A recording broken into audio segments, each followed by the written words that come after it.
The best thing to use to remove silicone and all that stuff is Goo Off. This stuff right here, I got this on like Walmart or something, and then a fresh blade. So there's really no getting away from this. You just have to take your time and be patient. Now, if you guys are doing this for the first time, don't be afraid to Google and research and watch YouTube videos on how others do it. That's essentially how I learned to do these things. This isn't my first time swapping this out.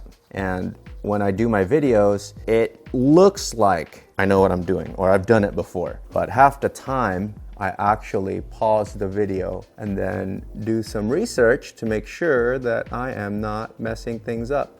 If I can't find a video on it, I just look up other cars and how they do it, and then also the repair manual. And that's the best way to do it. The real issue is some people just don't want to research and they don't want to read. So that's why you have a lot of issues with leakage.